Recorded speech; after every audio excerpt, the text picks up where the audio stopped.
কাল সিলেটে শুরু হচ্ছে বাংলাদেশ জিম্বাবুয়ে টেস্ট সিরিজ। শেষ মুহূর্তের অনুশীলনে টাইগার্স। মিরাজের চোটে কপাল খুলছে নাঈম হাসানের। ডিপিএলে পাতানো ম্যাচের অভিযোগ প্রমাণ হলে শাস্তির হুঁশিয়ারি বিসিবি সভাপতির। বোর্ডে আর্থিক অসঙ্গতি অনুসন্ধানে দুদককে সর্বাত্মক সহযোগিতার আশ্বাস। আমরা চেষ্টা করবো এটার একটা ইনভেস্টিগেশন করে যাই, যেটা হয় যদি ইনভেস্টিগেশনে কিছু পাওয়া যায় ডেফিনেটলি শাস্তির ব্যবস্থা।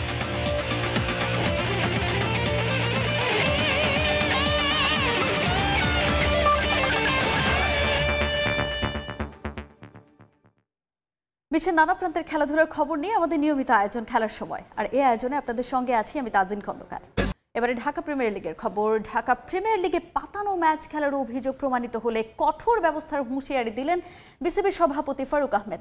এদিকে বোর্ডে আর্থিক অসঙ্গতি অনুসন্ধানে দুর্নীতি দমন কমিশনকে সর্বাত্মক সহযোগিতার আশ্বাস দিয়েছেন তিনি।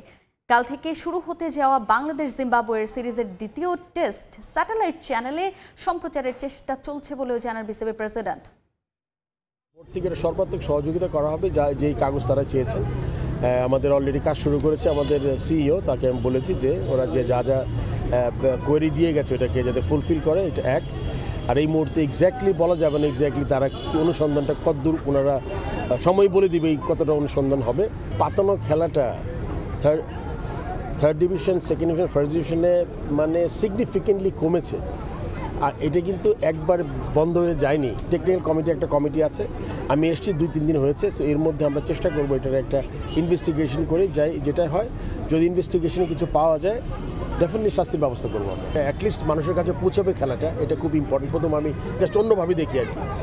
আর এখনও কথা চলছে, অন্য কোনো টিম যদি আমরা পাই দিব। এটা আসলে যদিও সময় নেই আজকে খুব তাড়াতাড়ি করবো কিনা, যদি এই ম্যাচ কোনোভাবে আমরা নাও দেখাতে পারি নেক্সট ম্যাচ আমাদের চেষ্টা চলছে আর কি। যেহেতু এর মধ্যে ছিলাম না, মিটিংয়ে যেতে হয়েছে, আসলে আমরা কাজটা করতে পারিনি, হয়তো বা আমরা নেক্সট। আর আপনি জানেন আমাদের আগামী 2.5 বছরের জন্য একটা মিডিয়া রাইটস এর সেলের ব্যাপার আছে, ওইটাও খুব ইম্পর্টেন্ট। ওটার জন্য আমাদের টেনে ডকুমেন্ট তৈরি করে ফেলেছি। আমরা চেষ্টা করবো ইন্টারন্যাশনাল মানুষজনকে ইনভাইট করার জন্য। লাখাতুরা টেস্টের আগে দুঃসংবাদ বাংলাদেশ শিবিরে। অনুশীলনে চোট পেয়েছেন অলরাউন্ডার মেহেদী হাসান মিরাজ। তাকে পেতে শেষ পর্যন্ত অপেক্ষা করবে বিসিবি। তবে মিরাজকে না পাওয়া গেলে টাইগার একাদশে ফিরতে পারেন নাঈম হাসান। প্রথম টেস্টে অভিষেক হতে পারে তানজিম সাকিবেরও। ওপেনিংয়ে জাকিরের পরিবর্তে জয়ের থাকার সম্ভাবনাই বেশি। লিটনের অনুপস্থিতিতে কিপিং গ্লাভস উঠতে পারে জাকির আলী অনিকের হাতে। ভয়, শঙ্কা, ম্যাচের আগে একাদশ সাজানো নিয়ে দুশ্চিন্তা।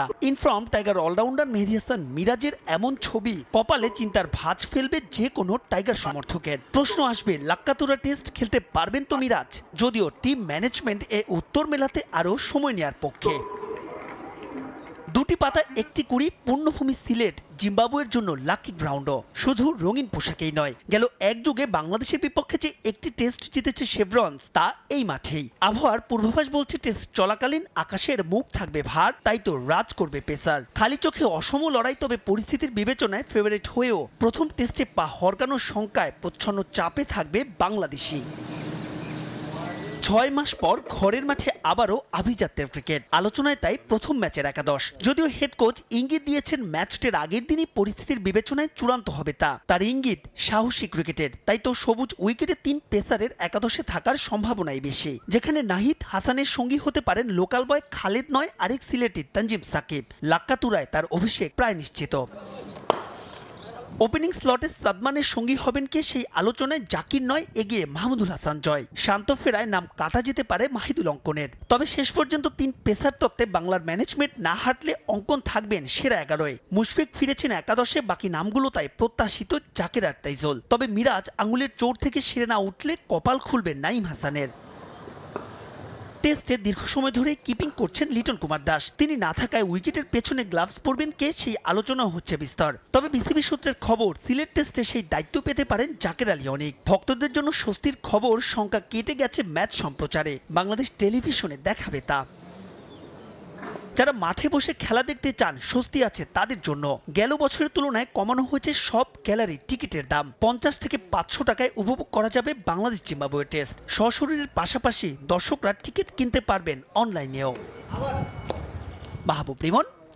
কাল সিলেটে শুরু হচ্ছে বাংলাদেশ জিম্বাবুয়ে প্রথম টেস্ট ম্যাচ সামনে রেখে অনুশীলন করছে টাইগার্স। এই মুহূর্তে সিলেট আন্তর্জাতিক ক্রিকেট স্টেডিয়ামে আছে রিপোর্টার অপু বণিক। অনুশীলনের সবশেষ খবর জানতে সরাসরি যাচ্ছি তার কাছে। অপু,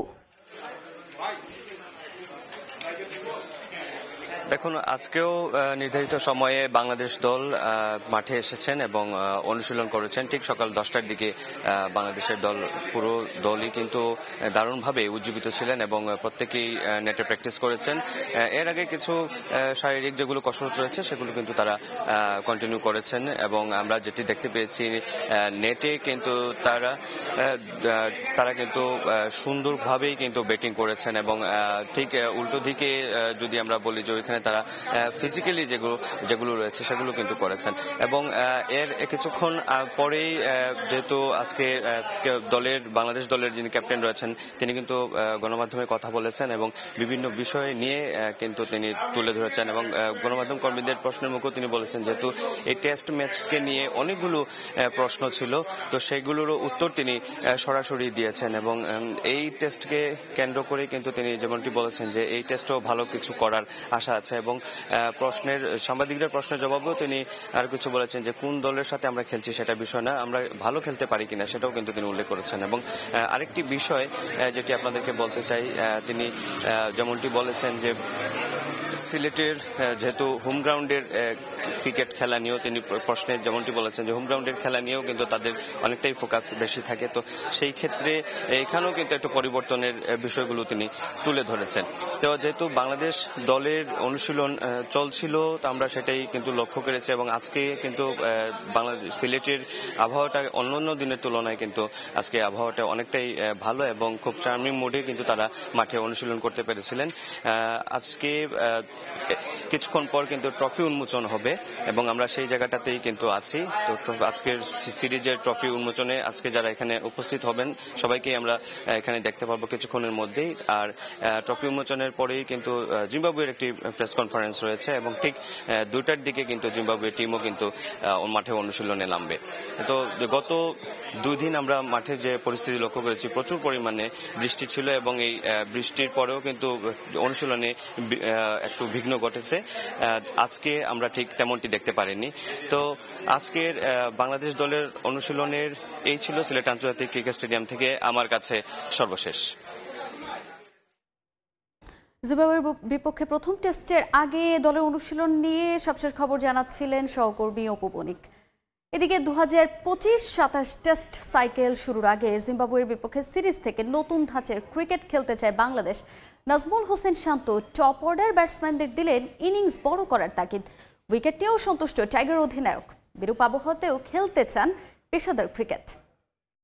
গত বছর আমরা 4টা ম্যাচ জিতলাম টেস্ট চ্যাম্পিয়নশিপের যেই 12টা টেস্টের মধ্যে এবং 4টা ম্যাচে বড় দলের এগেনস্টে এবং ওই গত বছর থেকেই যে আমরা কিভাবে টেস্ট টিমটা একটা কালচার তৈরি করতে পারি বা আমরা কিভাবে খেলাটা খেলতে চাই এই বিষয়গুলো নিয়ে কথাবার্তা হচ্ছিল এবং নতুন কোচ আসার পরে তার একটা প্ল্যান আছে এবং সে আসলে কিভাবে দলটাকে সামনের দিকে নিয়ে যেতে চায় তার একটা প্ল্যান আছে এবং যেগুলো অলরেডি প্লেয়ারদের সাথে শেয়ার করেছেন এবং পাশাপাশি আমরা যারা খেলতেছি আমাদের একটা ইনপুট তো ছিলই। সো আমি আশা করবো যে সামনে এবছর যেই 5টা-6টা টেস্ট ম্যাচ আছে নতুন কিছু আপনারা দেখতে পাবেন।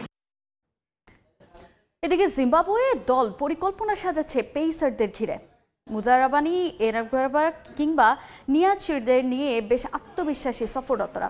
তবে চিন্তার কারণ সাবকন্টিনেন্টে খেলার অভিজ্ঞতার অভাব। সিলেটে তাই 22 গজ ছাপিয়ে লড়াইটা দেখছেন মানসিকতার। নাহিদ রানার গতি নিয়ে আলাদা করে কিছু ভাবছে না অতিথিরা। 5 বছর পর টেস্ট খেলতে বাংলাদেশে এসেছে জিম্বাবুয়ে ক্রিকেট দল। এই সময় ব্যবধানে বদলেছে অনেক কিছুই। বিশ্ব ক্রিকেটে পেছনে হাঁটছে জিম্বাবুয়ে আর বাংলাদেশ এগিয়ে গেছে অনেকটাই। সময়ের পরিক্রমায় বদলেছে টাইগারদের শক্তিমত্তাও। একটা সময় পর্যন্ত বাংলাদেশ মানেই ছিল মন্থর উইকেট, স্পিনারদের আধিপত্য। বর্তমানে লাল সবুজের পছন্দ পেস বান্ধব উইকেট। সফররত জিম্বাবুয়ের জন্যও বিষয়টা নতুন। এবারের পিচটা ভিন্ন। আগে উইকেট অনেক মন্থর আর স্পিন বান্ধব ছিল, তবে এবার অনেক ঘাস আছে, পেস বান্ধব উইকেট দেখতে পাচ্ছি। পরিসংখ্যান দেখলে বুঝতে পারবেন অধিকাংশ পিচই সিম বান্ধব। অবশ্য উইকেটে পেসাররা বাড়তি সুবিধা পেলে খুশি হবেন এই জিম্বাবুয়ে ব্যাটার। কারণটা পরিষ্কার, টাইগারদের মতো তাদেরও যে আছে কিছু মানসম্মত পেসার। মুজারাবানি, এনগারাভা কিংবা নিয়াচিরা সাম্প্রতিক সময়ে যেমন সফল জাতীয় দলের হয়ে তেমনি হটকেকে পরিণত হয়েছেন ফ্রাঞ্চাইজি ক্রিকেটেও। অতিথিদের আত্মবিশ্বাস যোগাচ্ছে এই পেস ইউনিট। আমাদের দক্ষ কিছু বোলার আছে, কিছু বোলার যারা বিশ্বমানের। এনগারাভা ব্লেসিং আছে, এছাড়া ভিক্টর নিয়েছেও অনেক স্কিলফুল। এছাড়া স্কোয়াডের ট্রেভর গোয়ান্ডো আছে, তাই বলাই যায় লড়াইটা রোমাঞ্চকর হবে। বাংলাদেশের স্কোয়াডও সাজানো হয়েছে 4 পেসার নিয়ে, যার মধ্যে সবচেয়ে আলোচিত নাহিদ রানা। উইলিয়ামস অবশ্য উড়িয়ে দিলেন নাহিদের গতির আলোচনাকে। বোলিং মেশিন দিয়েই সাজছে প্রস্তুতি।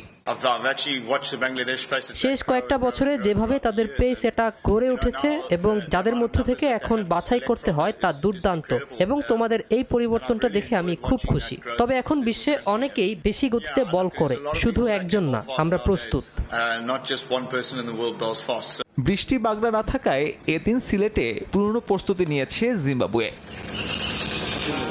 সাব্বির মিথুন, সময় সংবাদ। বড় ঢাকা প্রিমিয়ার লিগের খবর। ঢাকা প্রিমিয়ার লিগে প্রত্যাশা অনুযায়ী পারফর্ম করতে না পারায় আক্ষেপে পড়ছেন সাব্বির রহমান। নিজের ভুলগুলো নিয়ে কাজ শুরু করবেন এই মারকুটে ব্যাটার। খেলতে যাবেন ইংল্যান্ডের প্রিমিয়ার ডিভিশন লিগে।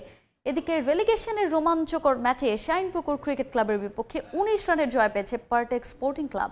পার্টেক্সের দেয়া 265 রানের টার্গেটে খেলতে নেমে 245 রানে অল আউট হয় শাইনপুকুর। বিপিএল দিয়ে আবারও আলোচনায় এসেছিলেন সাব্বির রহমান। হাডিডারকে পুনরায় জাতীয় দলে দেখার অপেক্ষায় ছিলেন ভক্তরা। তার নিজেকে প্রমাণের মঞ্চ ছিল ডিপিএল, তবে আক্ষেপী সঙ্গী সাব্বিরের। এছাড়া এবারের ডিপিএল আসরটাও খুব একটা পছন্দ হয়নি তার। যে পারফর্ম করেছি আমি নিজে সন্তুষ্ট না, আর একটু বেটার হলে ভালো হতো। বাট চেষ্টা করছি ভালো কিছু করার জন্য। তো অনেক সময় পরিবেশটা হয় নাই, অনেক সময় আম্পায়ার কিছু ভুল আউট দিয়ে দিচ্ছে, কারণ আপনারা জানেনই আম্পায়ার আমাদের একটা ব্যাড কল দিয়ে দেয়, রিভিউ সিস্টেম নাই। তো এটা আসলে কিছু করার নাই, অনেক সময় হয় নাই। বা চেষ্টা করছিলাম ভালো কিছু করার। ডিপিএলটা হয়েছে, এটা আলহামদুলিল্লাহ প্লেয়ারদের জন্য খেলতে পেরেছি, ভালো লাগছে। বাট আরেকটু গোছানো হলো, আরেকটু সব ঠিকঠাক হতো, কারণ পারস্পরিক একটা বিষয় ছিল। অনেক টিম ওনার নাই, অনেকজন টিম ওনারকে আর পাওয়া যাচ্ছে না। শাইনপুকুরের বিপক্ষে রেলিগেশন ম্যাচে সাব্বির 15 বলে খেলেছেন 27 রানের ইনিংস। আসলে সব মিলিয়ে রান 9 ইনিংসে 213। তার উপর পার্টেক্সের এই ক্রিকেটারের বিরুদ্ধে উঠেছে ফিক্সিং এর মতো অভিযোগ, যাকে ভিত্তিহীন বলে উড়িয়ে দিয়েছেন তিনি। আমার বিষয়টা আমি জানি না, বাট যিনি ইন্টারভিউ দিয়েছেন আমার নাম কিন্তু বলে নাই, উনি কারণ আমি বলে নাই, বা যে ব্যক্তি ইন্টারভিউ নিয়েছেন সে তার নিজের মন বানানো নামটা বসে সুন্দর করে নামটা বসাই দিচ্ছে। তো এটা আসলে অনাকাঙ্ক্ষিত। এটা আসলে এটা প্লেয়ারের জন্য হোক বা যারা আপনারা আছেন, সাংবাদিক যারা আছেন, ভাই ব্রাদার যারা আছেন, এটা আসলে খুবই লজ্জাজনক একটা বিষয়। যে ইংল্যান্ডে যাব আমি 2 মে, ওইখানে একটা টিমের সাথে কথা হয়েছে আমার খেলার। তো আপাতত এখন যেহেতু কোনো ক্যাম্প নাই, কোনো রাইডার নাই, কোনো খেলাও নাই বাংলাদেশে, তো সেখানে আমি খেলবো এবং আমার ফ্যামিলি নিয়ে যাব। হোপফুলি ইনশাল্লাহ ওখানে একটা ভালো একটা দিন যাবে আমার। আমি মিডলসেক্সের আন্ডারে খেলবো আর কি, প্রিমিয়ার ডিভিশন। এদিন রেলিগেশনের রুদ্ধশ্বাস ম্যাচে জয় পেয়েছে সাব্বিরের পার্টেক্স স্পোর্টিং ক্লাব। রুবেল মিয়া সেঞ্চুরিতে 264 রানের সংগ্রহ পায় তারা। জবাবে 4 উইকেটে 237 রান তুলে ফেলে শাইনপুকুর। তবে এরপর হঠাৎই ম্যাচে নাটকীয়তা। কোনো রান যোগ না করেই আউট হন 4 ব্যাটার। দলটা অল আউট হয় 245 রানে। লিগ পর্বের ম্যাচেও এই শাইনপুকুর জন্ম দিয়েছে অনাকাঙ্ক্ষিত ঘটনার, জানিয়ে চলছে তদন্ত। তাই এই ম্যাচ নিয়েও কিছুটা সন্দেহ থেকেই যায়। তামিম হোসেন, সময় সংবাদ, ঢাকা। এবারে প্রিমিয়ার লিগ ফুটবলের খবর। ঢাকা ডার্বিতে আবারও আবাহনীকে হারিয়ে সমর্থকদের মুখে হাসি ফোটাতে চায় মোহামেডান। হাই ভোল্টেজে ম্যাচের জন্য সর্বোচ্চ প্রস্তুতি নিচ্ছে আলফাজ আহমেদের দল। মর্যাদাপূর্ণ এ লড়াইয়ে নিজেদের প্রমাণে প্রস্তুত দিয়াবাতের সান্ডেরা। আগের জয়ের আত্মবিশ্বাস 26 এপ্রিলের ম্যাচে কাজে লাগাতে চায় সাদা কালোরা। বাংলাদেশ প্রিমিয়ার লিগ ফুটবলে আবারও ঢাকা ডার্বির উত্তাপ। আবাহনী মোহামেডান ম্যাচটি শুধু একটি ম্যাচই নয়, বরং দু দলের সম্মানের লড়াইও। প্রিমিয়ার লিগে সবচেয়ে হাই ভোল্টেজ ম্যাচের আগে প্রস্তুতি শুরু করেছে সাদা কালোরা। নিজেদের ক্লাবে উন্নত মানের প্র্যাকটিস ফ্যাসিলিটি না থাকায় জাতীয় স্টেডিয়ামের আউটারে অনুশীলনে মনোযোগী সোলেমান, সানডে, মুজাফফররা। এদিন আক্রমণ ভাগ নিয়ে শুরু থেকেই মনোযোগী ছিলেন কোচ আলফাজ আহমেদ। মর্যাদাপূর্ণ ম্যাচে সর্বোচ্চ প্রস্তুতি নিয়েই মাঠে নামতে চায় মোহামেডান।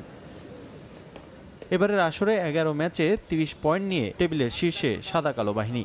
লিগে মাত্র এক ম্যাচে পয়েন্ট হারিয়েছে তারা। দুয়ে থাকা আবাহনীর সঙ্গে 4 পয়েন্ট ব্যবধান তাদের, তাই শিরোপার রেইসে এগিয়ে থাকছে মোহামেডান। এবার সুযোগ থাকছে প্রথমবারের মতো শিরোপা উঁচিয়ে ধরার। সেই সুযোগটা কাজে লাগাতে মুখিয়ে আছে আলফাজ আহমেদের শিষ্যরা। This game will make a lot of difference if we win, and our team have a good spirit now because we just finished winning an important game with Bashundara Kings.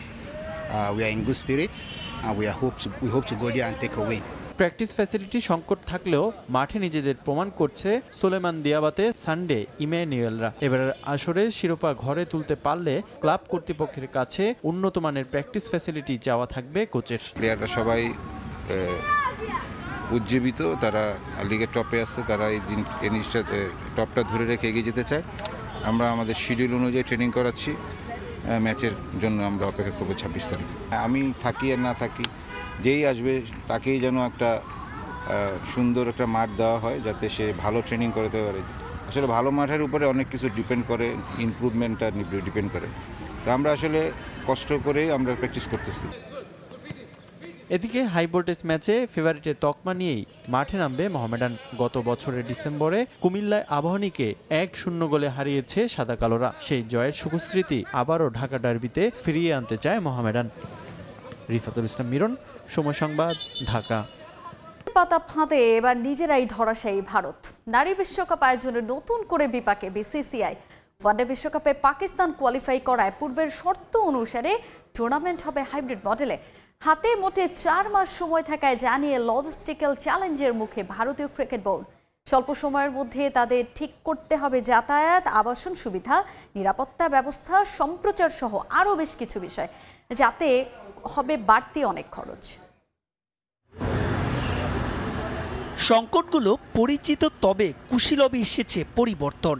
এবার বেকায়দায় বিসিসিআই, স্মিত হাসি পিসিবির। রাজনৈতিক বৈরিতায় 2008 সালের পর আর পাকিস্তান সফরে যায়নি men in blow. তবে এই সময়ে ভারতে গিয়ে ওয়ানডে আর টি-20 বিশ্বকাপ খেলে এসেছে পাকিস্তান। কিন্তু দৃশ্যপট পাল্টে গেল এশিয়া কাপ আর চ্যাম্পিয়ন্স ট্রফিতে। ভারতের একঘেয়েমি আর মোদী সরকারের গ্রিন সিগন্যাল না পাওয়ায় এই দুটো টুর্নামেন্ট খেলতে পাকিস্তান যায়নি টিম ইন্ডিয়া। পাকিস্তান মূল আয়োজক হওয়া সত্ত্বেও ভারতীয় দল নিজেদের সবগুলো ম্যাচে খেলেছিল দুবাইয়ে। তখনই আইসিসির মধ্যস্থতায় ঠিক হয় 2027 সাল পর্যন্ত ভারতে হওয়া বৈশ্বিক আসর খেলতে পাকিস্তানের কোনো দল, সেটা নারী কিংবা পুরুষ, সে দেশে যাবে না। চলতি বছর নারীদের ওয়ানডে বিশ্বকাপ ছাড়াও 2026-এর টি-20 বিশ্বকাপের স্বাগতিক বিসিসিআই। সেপ্টেম্বরে অনুষ্ঠেয় নারী বিশ্বকাপ হবে ভারতের 5 ভেন্যুতে: মুল্লানপুর, রায়পুর, ইন্দোর, তিরুবনন্তপুর ও বিশাখাপট্টনম। তবে থাইল্যান্ডকে হারিয়ে প্রথম দল হিসেবে বাছাই পর্বের গণ্ডি পেরিয়ে পাকিস্তান মূল পর্বে জায়গা করে নেয়ায় বিপত্তি বেড়েছে বিসিসিআই এর। কারণ চুক্তি অনুযায়ী এবার হারমানপ্রীত কৌর, স্মৃতি মান্ধানাদের দেশে ফাতিমা সানারা খেলতে যাবে না। তাদের ম্যাচগুলো হবে নিরপেক্ষ ভেন্যুতে। কিন্তু হাতে বাকি মোটে 4 মাস। এই স্বল্প সময়ের মধ্যে নতুন করে ভেন্যু চূড়ান্ত করা একটা বড় চ্যালেঞ্জ ভারতীয় বোর্ডের। তার চাইতেও বড় চ্যালেঞ্জ যাতায়াত, আবাসন সুবিধা, নিরাপত্তা ব্যবস্থা আর সম্প্রচার। তাতে বাড়তি খরচ বাড়বে বিসিসিআই, যা হবে তাদের জন্য মাথা ব্যথার কারণ। এখানেই শেষ নয়। রাউন্ড রবিন লিগ পদ্ধতির বিশ্বকাপে অংশ নিয়ে 8 দলের সবাই একবার করে মুখোমুখি হবে নিজেদের সঙ্গে। পাকিস্তানের বিপক্ষে ভারতের সেই ম্যাচটিও হবে নিরপেক্ষ ভেন্যুতে। আর পাকিস্তান যদি ফাইনালে ওঠে, তবে 26 অক্টোবরের ফাইনাল মুল্লানপুরে না হয়ে হবে ভারতের বাইরে। বিসিসিআই কোনো কারণে এই চুক্তি না মানলে পিসিবি আন্তর্জাতিক ক্রীড়া আদালতে ভারতের বিপক্ষে চুক্তি ভঙ্গের মামলাও করতে পারবে। মাহবুব রিমন, সময় সংবাদ। পাকিস্তান ক্রিকেট বোর্ডের চেয়ারম্যান নির্বাচনে রাজনৈতিক প্রভাব স্পষ্ট। যে হস্তক্ষেপ কোনোভাবেই কাম্য নয় বলে কড়া সমালোচনা করেছেন দেশটির সাবেক ক্রিকেটার মোহাম্মদ হাফিজ। নির্বাচকদের সিদ্ধান্ত নিয়েও কড়া মন্তব্য করেছেন তিনি। পাকিস্তান ক্রিকেটে সুদিন ফেরাতে অলরাউন্ডারদের প্রতি গুরুত্ব বাড়ানোর তাগিদ দিয়েছেন হাফিজ। এদিকে দেশটির তরুণ ক্রিকেটারদের প্রতি যত্নশীল হওয়ার আহ্বান জানান তিনি। পাকিস্তান ক্রিকেট বোর্ড যেন একটা নাট্যমঞ্চ। প্রতিদিনই কোনো না কোনো কারণে খবরের শিরোনামে উঠে আসে পিসিবি। কখনো নির্বাচকদের বিতর্কিত সিদ্ধান্ত, কখনো আবার খেলোয়াড়দের সঙ্গে দ্বন্দ্ব, কখনো কোচ নিয়ে ঝামেলা। এত সব জটিলতায় ভুগতে থাকা পাকিস্তান ক্রিকেটকে নিয়ে সাবেকদের সমালোচনায় ছয়লাভ গণমাধ্যম। এর মধ্যেই দেশের সাবেক ক্রিকেটার মোহাম্মদ হাফিজও সমালোচনায় গা ভাসালেন। দীর্ঘদিন ধরে পাকিস্তান ক্রিকেট দলের পারফরমেন্স নিয়ে হতাশা চারিদিকে। নির্বাচকদের সিদ্ধান্তে ক্ষুব্ধ সমর্থক থেকে শুরু করে দেশটির সাবেক খেলোয়াড়রা। অব্যবস্থাপনা আর পরিকল্পনার অভাবে বোর্ডের এমন দশা বলেও দুষছেন সবাই, যেখানে বোর্ড চেয়ারম্যান মহসিন নকভির দূরদর্শিতার অভাবকেই দুষছেন। এর পেছনে আরও এক কারণ খুঁজে বের করলেন মোহাম্মদ হাফিজ। পিসিবিতে রাজনৈতিক প্রভাব আছে বলে কড়া মন্তব্য করেন তিনি। সম্প্রতি পাকিস্তানের ক্রিকেট ভক্তদের সঙ্গে এক প্রশ্ন উত্তর পর্বে এমন সমালোচনা করেছেন দেশটির সাবেক তারকা অলরাউন্ডার। শুধু তাই নয়, নির্বাচকদের নির্বাচন প্রক্রিয়া নিয়েও কথা বলেন হাফিজ। পিসিবি চেয়ারম্যান সবসময় রাজনৈতিক পটভূমির ভিত্তিতে নিয়োগ পান। বাকিদের বিষয় আমি বলতে পারবো না, তবে ক্রিকেট বোর্ডে রাজনৈতিক হস্তক্ষেপ কখনোই ভালো ফলাফল বয়ে আনতে পারে না। পাকিস্তান ক্রিকেটের আমি একজন ভক্ত। এই দলটা খারাপ করলে আমার খুব কষ্ট হয়। আশা করছি সুদিন ফিরে আসবে। তবে আমি বলতে পারি, দলে সুদিন ফেরাতে হলে নির্বাচকদের পুরো পাকিস্তান ক্রিকেটেই অলরাউন্ডারদের গুরুত্ব দিতে হবে, তাদের উন্নতিতে কাজ করতে হবে। দল নির্বাচন কিংবা বোর্ড কর্তাদের সমালোচনা করলেও পাকিস্তান দলের তরুণ ক্রিকেটারদের নিয়ে প্রশংসা করেছেন মোহাম্মদ হাফিজ। তরুণ প্রতিভাবানদের সুযোগ দেওয়ার পাশাপাশি তাদের মেধার মূল্যায়ন করারও তাগিদ দিলেন তিনি। তবে নতুনদের সঙ্গে সিনিয়রদের নিয়েও কথা বলেন পাকিস্তানের সাবেক এই ক্রিকেটার। তার মতে, বাবর রিজওয়ানদের অবদান ভুলে না গিয়ে তাদের ওপর আস্থা রাখতে বললেন হাফিজ। সাইম আইয়ুব, আব্দুল্লাহ শফিকরা পাকিস্তান ক্রিকেটের ভবিষ্যৎ। তারা যেন কখনো বিভ্রান্তিতে পড়ে না যায়। আর বাবর রিজওয়ানরা মানসম্মত খেলোয়াড়। তাদের শুধু খারাপ সময় কাটাতে, খেলার ধরন ও স্কিল উন্নতিতে নজর দিতে হবে।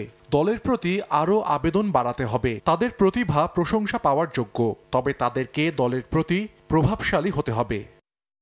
এদিকে ক্রিকেটারদের মাঠের পারফরমেন্স ছাড়া অন্যান্য বিষয় নিয়ে সমালোচনা না করারই অনুরোধ জানিয়েছেন মোহাম্মদ হাফিজ। তাজিন খন্দকার, সময় সংবাদ। এ পর্যায়ে খেলার সময়ের শীর্ষ সংবাদগুলো জানিয়ে দিচ্ছে আরেকবার।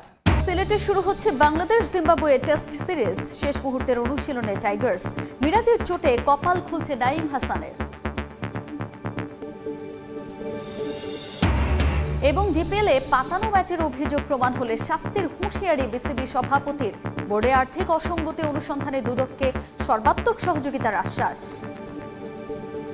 আমরা চেষ্টা করবো এটার একটা ইনভেস্টিগেশন করে যাই, যেটা হয় যদি ইনভেস্টিগেশনে কিছু পাওয়া যায় ডেফিনেটলি শাস্তির ব্যবস্থা করব। এই ছিল খেলার সময়ের এখনকার আয়োজনে। সঙ্গেই থাকুন সময়ের।